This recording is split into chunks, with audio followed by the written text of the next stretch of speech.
It's 1995, and Japan's anime scene is being delivered en masse to the rest of the world. People are beginning to tune in like never before. Hot off the veritable press is April's debut of Mobile Suit Gundam Wing, an anime that would garner much praise through its 49-episode run. Its release was met with lukewarm response in Japan, but in America, the evidence was clear. Gundam had never been more popular. Gundam Wing popularized the mecha genre in a way that had never been seen since its conception. But while the world enjoyed the latest and greatest, a small production studio called Gainax was hard at work on something that would flip the script entirely. Action, bravado, and space battles were about to take a backseat to a more thought-driven narrative. This genre-shifting anime project was called Genesis Evangelion. And to really tell this story right, we've got to go back and look at the career of director Hideaki Anno. Anno began his career after attending Osaka University of Arts as an animator for Super Dimension Fortress Macross, which debuted in 1982. However, it took only a couple of years of hard work before Anno's talent started to become apparent. He answered an emergency call to work on legendary director Hayao Miyazaki's Nausicaa of the Valley of the Wind. Miyazaki was so impressed with his work that he allowed Anno to work on the film's most complicated scenes. At the end of the year, Anno became a founding member of, you guessed it, Gainax. Despite the studio's early success, a project handed down from Japan Broadcasting Corporation, Nadia's Secret of Blue Water, gave the studio little creative control for the series' duration. And for what it's worth, Nadia was a concept originally dreamt up by Miyazaki, who can be considered Anno's mentor at this time. And, of course, this is purely speculation, but it can't feel good to have just started your own production studio, only to be thrown into Miyazaki's shadow once again. 僕自身にも足りないのはプライドですね。プライドを維持できるというのは違いますね。プライドを持ったフィルムを作ってみたいというのがありましたね。そこはある程度一般の方に受け入れられた要因の一つじゃないかと僕は思います。And for one reason or another, Anno began spiraling into a deep depression after Nadia's successful finale in 1991. This ailment would persist for 4 years, although Anno has still dealt with this to this day. And while Anno's depression festered, Gainax's most renowned creation was brewing in his head: Evangelion. Anno was offered a television time slot for something, anything, by King Records, giving him complete creative control. After having lost that autonomy, every good idea Anno had while working on someone else's project was waiting at the ready. Production on Evangelion began in 1993, but Anno's journey began 4 years earlier than that. In fact, he's even gone so far as to say that the story of Evangelion follows his battle with depression, even if it's only tangential. Now, I won't begin to try and piece those threads together, but he's on record saying that characters from the anime are based on those from his life. It doesn't take a genius to understand, then, why this is why Evangelion is so special. This wasn't a run-of-the-mill, get-it-out-of-the-door project like so many anime had become in the mid-90s. This was Anno's moment, and boy, was it going to be a big one.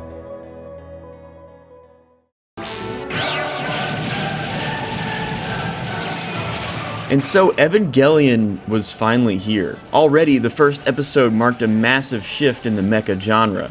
We're in a Tokyo, Japan that's ravaged by war with supernatural beings called angels, and the only way to beat them is to stick teenagers inside massive creatures to fight them. Bearing in mind that we don't say robot here. It's revealed very early on in episode 2 that there's something living inside the outwardly mechanical Eva units.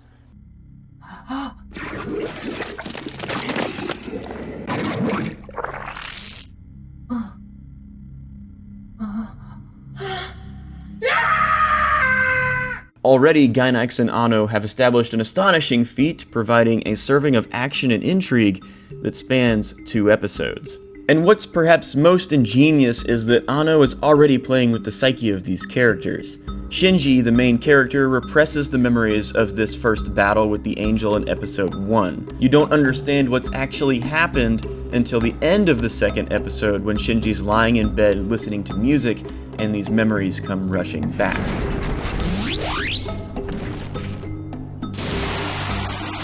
The head is damaged! Extended damage! We're having problems maintaining activation! Status report! In this, Evangelion has already separated itself from traditional mecha anime, and the characters, not the robots, are at the center of this story. In Anno's vision, gone were the self-sufficient, heroic, nigh unbeatable protagonists of yesteryear. In fact, almost no one in Evangelion strikes me as particularly wholesome or undamaged. You've got Shinji Ikari, who's a depressed, near-crazy textbook definition of daddy issues. Gendo Ikari, general selfish dickhead and source of Shinji's problems. Asuka Langley Soryu, the overzealous, blinders-on firebrand who has to be the best at nearly everything. Misato Katsuragi, who, despite her best intentions, ended up being a terrible maternal figure for Shinji. Rei Ayanami, a character who feels how expendable she is and totally acts like it. The list goes on, and while my description of these characters might seem negative, I can promise you it's not. In fact, I love that these characters are so flawed. Sure, at times Evangelion feels too melodramatic or expository, but isn't that just life and indeed anime? I've seen tons of art in this medium before, and few nail relationships like this one does. The series sticks with this trend of character development for some time, putting important characters into the mix and giving viewers a better opportunity to get to know the main players. And now would probably be a good time to address the sexual aspect of Evangelion. This one is a hot subject for debate, and I've seen people disregard the series as a whole for its presence. It does play a crucial role in showing Shinji's awkwardness, though. Shinji's a meek, quiet, anxiety-ridden teenager who really has no idea how to react when sexual tension enters the arena. And while most of his interactions with Rei Ayanami always feel tepid, as they're meant to be, this aspect of the show receives a shot in the arm when Asuka shows up in episode 8. Let me introduce you. This is the designated pilot of Ava Unit 2, the second child, Asuka Langley Soryu.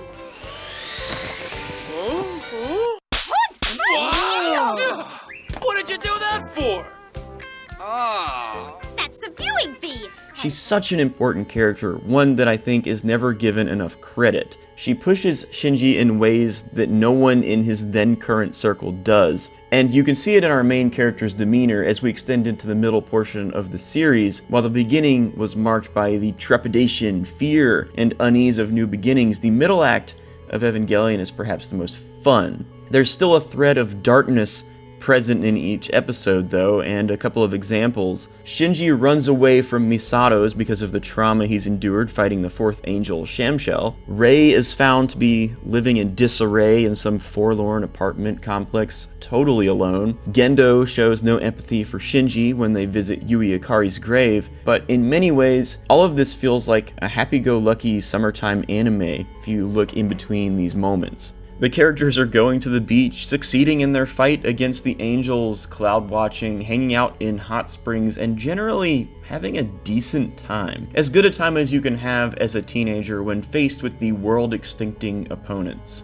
I've always loved the fight with Sahaquiel because it is perhaps the best indicator of Shinji's growth. He becomes the de facto leader of the team, if only for a moment, and it's the first time we see him blossoming. He's the first one to intercept the angel just before it hits Tokyo 3, and there's this bit of animation I've always loved. Spreading AT field! The AT field is representative of the individual, and for Shinji's to have been strong enough to hold back Sahaquiel alone, that's indicative of a tough-as-nails character. Right down to Unit 1's posture, you can tell there's been a shift in Shinji's personality, and by extension, his piloting. All of this constitutes a wonderful foil against what happens next, and these episodes give the audience time to explore those characters on an intimate level. In fact, it's something that Evangelion probably does better than any other piece of media before it. But then comes episode 16.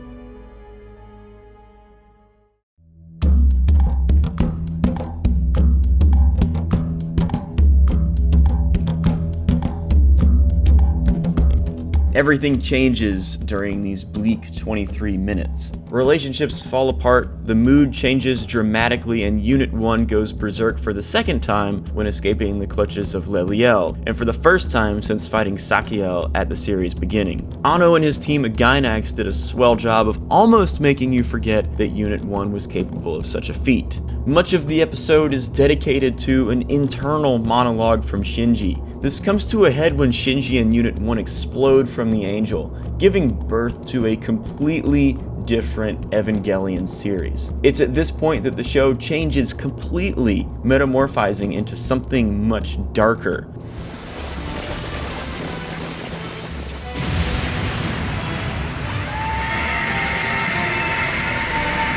In fact, the tone shift takes us to a space I'd argue is almost full circle back to the series' shaky beginnings. But I wanted to pause for just a moment on the episode directly after. The 17th episode is, for me, a brief refractory period after that battle. The new feeling of dread is still there, it's still the beginning of the end, but it's the last moment of near normalcy the viewer gets before the series spirals out of control. In the episode, we learn that Shinji's classmate Toji Suzuhara is qualified to be an Evangelion pilot. Toji was an early antagonist for Shinji, angry with him because his sister was injured during the series' first Eva vs. Angel battle. In this sense, it's fitting that episode 17 is dedicated to Toji. He's a character that is very much accessory to the plot, but here he becomes an integral part of the conversation. And in typical Evangelion fashion, the animation and scenes throughout the episode are gorgeous in stark contrast to the subject matter that comes in episode 18.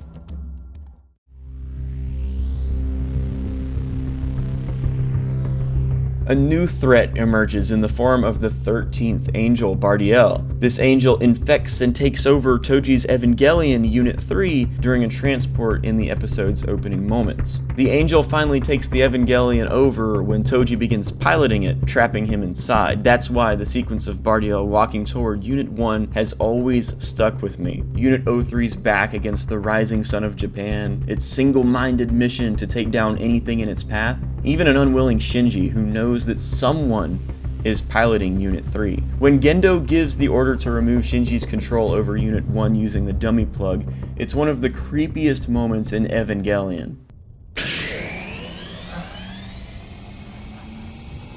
Huh?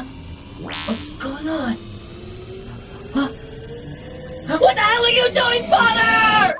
Signal reception is green. Watching that machine whir into motion, seeing the confusion in Shinji's eyes, the brutality that follows is unlike anything we'd seen in Evangelion prior. Unit 1, under the dummy plug's control, completely mutilates Unit 3. It's this moment, this unending rage.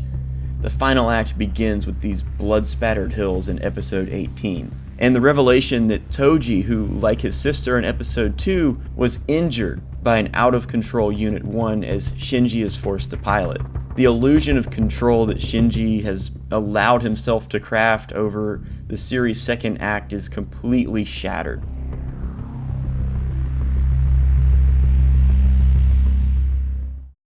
And in the episode directly after, perhaps the best episode of the series, the effects of that development are painfully clear. The first half of this episode is basically Shinji attempting to wrestle back what control he can from the people around him. Shinji, will you listen to us? If the commander hadn't made the decision to engage the dummy plug, everyone here could have been killed! I said that's beside the point, damn you!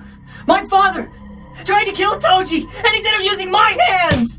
That bastard! He refuses to pilot Eva Unit 1 and decides to run away from his problems once again. Luckily, Masato shows up to slow him down, and by that time, 14th Angel Zeriel is attacking. The attack sends Shinji into a shelter, but he's quickly forced to move thanks to the falling, decapitated head of Asuka's Evangelion Unit 2. Stepping outside, he gets to see how poorly the battle's going, and he runs into Masato's lover, Ryoji Kaji. And while Kaji's something of a side character, I might get some flack for saying that, he's also one of two characters in what is one of the series' best moments. They stand there looking upon the death and destruction.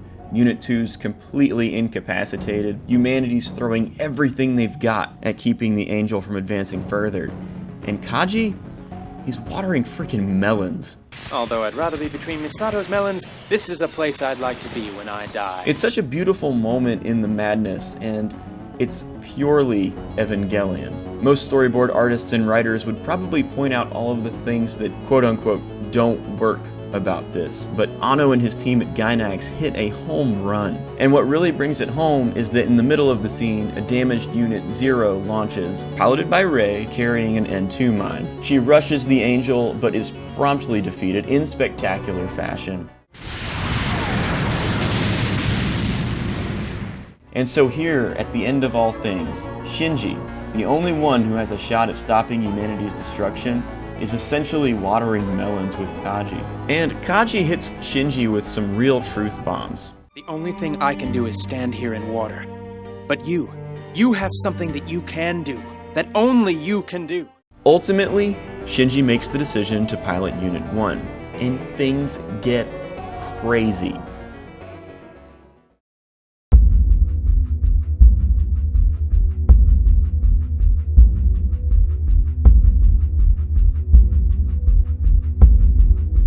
To put it bluntly, Shinji's getting his ass kicked by Zeriel. In terms of sheer power level, I think it's fair to say that this is probably the biggest threat Nerve has ever faced. And this scene dictates just how dire the situation is. Gendo is hyper-focused, even blood from the battle soaking half of his body doesn't faze him. This is it. If Unit 1 loses, it's game over. And let's be real, losing is what Shinji does best. The story is the same, and Unit 1 goes full-on, out-of-control berserker.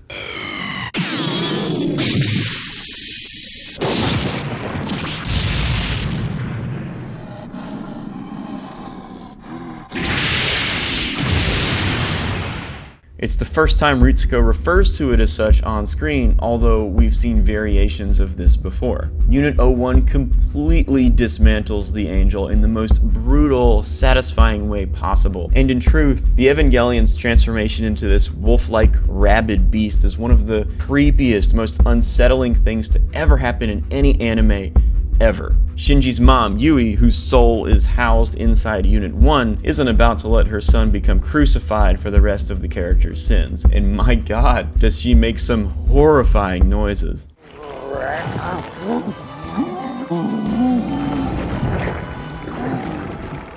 In my mind, this is the true climax of the Evangelion TV series. The rest of the series attunes itself to a much darker perspective. Smaller characters are pushed to the wayside, and the focus is instead locked onto our more front-facing characters. Asuka gets totally messed up by the 15th Angel, Ariel, losing a significant swath of her confidence in the process. Rei dies at the hands of the next Angel, Armisel, and we find out that she's something of a clone of Shinji's mom, Yui. And Shinji gets handsy with Ladyboy Kaoru, who we find out is the last Angel, Tabris. Like all the angels before him though, Kaoru is dispatched after a long moment of hesitation from Shinji. It's one of Evangelion's more peculiar moments, and possibly an early warning of waning production budgets at Gainax.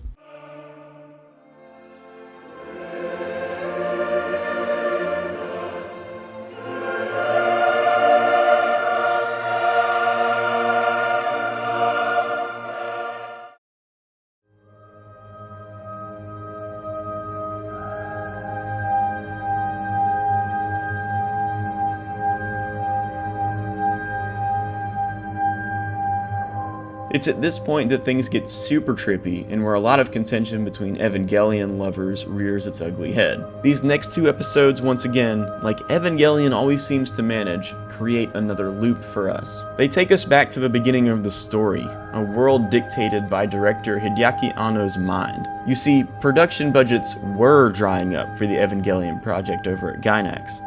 That, combined with the need to get these shows produced by each air date, was probably stressor enough to make even the most grizzled showrunner pull their hair out. But take Anno's past struggles with depression and the like into account, and one particularly interesting rumor that says he had a nervous breakdown while working on Evangelion. And you've got a recipe for a couple of the weirdest episodes we've ever seen in any anime. Episodes 25 and 26 are pretty clearly an abstract look inside Shinji's head as he juggles the pros and cons of the Human Instrumentality Project. And while we don't need to re-summarize what that is, I mean, most of you who have made it this far probably have some familiarity with the phrase. In layman's terms, he has a choice to make. Let everyone keep their free will, or have everyone come together into a big Vulcan mind meld. The episodes are animated in the cheapest ways Gainax knows how, and it shows. You can basically count the production cells used to animate the scenes. The long and short of it is that while Shinji briefly envisions different worlds, one extremely bizarre option in particular, Asuka is a longtime friend of Shinji and somewhat envious of him. While we saw spurts of this throughout the series, the gauge has been turned up to maximum. Yui is alive, Gendo is a more typical father figure, and the two are together. Shinji is fitting in at a school in a way that he never has, and note that Toji is unharmed. Rei is much more outgoing, and in the short 5 minutes we're introduced to this alternate reality. Shinji gets a look at her panties on accident, kind of weird, very anime. But in essence, fulfilling a primal desire he might not have acted on in the real world. And finally, Misato is a hypersexualized, one-dimensional teacher. Her caricature is probably the most telling that this world is something that Shinji's essentially dreamt up. And while the animation returned to what we had gotten used to in the series prior, it begins to fall apart at the seams as Shinji begins to reject that reality. Good too, because it brought out the worst in all of the characters we love. And that's why I love Evangelion so much. It's brutally honest about the individual, about you, about me, and sure, Evangelion has its mix. It's got the fan service, blood, guts, sometimes meaningless religious imagery. And if you extend it to look at End of Evangelion, and we're not because that is something that requires its own whole video, it's even got the friggin' apocalypse, man. But at its ooey gooey center is a story about a kid. And this kid, he's every social outcast who ever walked the planet, passing moments of confidence surrounded by the conflux of self-doubt. And while Shinji's the main character, each and every person that surrounds him is equally detailed in a way that would warrant a feature-length documentary to properly explain. The show is not afraid to spend a full minute inside a barren elevator to let two characters' emotions come to a head, to let its main character stare blankly at a ceiling replaying the day as many of us do. Nor is it afraid to give us one of its most loved characters a full episode dedicated to strengthening the relationship between that character and her foster son. These conventions, and about a million more, completely subvert the expectations of any mecha-based show before them, and in truth, all of anime. Hideaki Anno, through his own trials and tribulations, gave us what many consider to be the pinnacle in anime storytelling. There are many anime that will be lost to the caverns of time, but Evangelion? It's not one of them.